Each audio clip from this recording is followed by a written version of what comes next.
ಪ್ರಾಣ ಶಬ್ದದ ಅರ್ಥವನ್ನ ಬ್ರಹ್ಮಸೂತ್ರ ಭಾಷ್ಯ 2:4-10 ಅಲ್ಲಿ ಚೇಷ್ಟಾಯಾಂ ಬಾಹ್ಯವಾಯೌಚ ಮುಖ್ಯ ಪ್ರಾಣಿ ಚ ಗೀಯತೆ.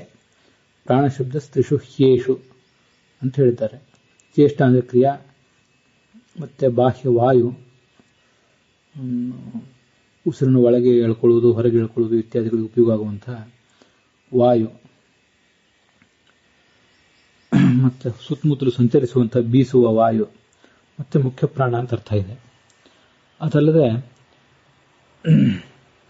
ಯದಾ ಪ್ರಾಣಾನ್ ದದಾತಿ ಈಶಃ ತದಾ ಚೇತನಕೋಖಿಲಂ ಜಾನಾತಿ ಗ್ರಸ್ತಕರ್ಣಃ ತೇನ ವೇತ್ತಿ ನ ಕಿಂಚನ ಅನ್ನುವಲ್ಲಿ ಪ್ರಾಣ ಅನ್ನೋ ಶಬ್ದವನ್ನು ಇಂದ್ರಿಯ ಅನ್ನೋ ಅರ್ಥದಲ್ಲಿ ಬಳಕೆ ಮಾಡಿದ್ದಾರೆ.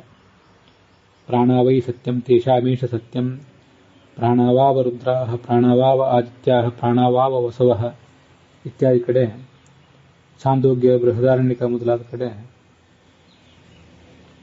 ಪ್ರಾಣ ಶಬ್ದಕ್ಕೆ ಇಂದ್ರಿಯ ಅನ್ನೋ ಅರ್ಥದಲ್ಲೂ ಪ್ರಯೋಗ ಮಾಡಿದ್ದಾರೆ. ಅದಲ್ಲದೆ ಭೀಮೋ ನಾಗಾಯುತ ಪ್ರಾಣ, ಇದು ಮಹಾಭಾರತದ ಪ್ರಯೋಗ.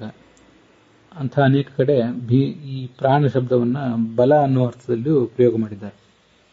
ಹೀಗೆ ಚೇಷ್ಟ, ಗಾಳಿ, ಮುಖ್ಯ ಪ್ರಾಣ, ಇಂದ್ರಿಯ ಮತ್ತೆ ಶಕ್ತಿ, ಇಷ್ಟು 5 ಅರ್ಥಗಳಲ್ಲಿ ಸಾಮಾನ್ಯವಾಗಿ ಪ್ರಾಣ ಶಬ್ದ ಪ್ರಯೋಗ ಇದೆ ಅಂತ ನಾವು ತಿಳಿಯಬಹುದು.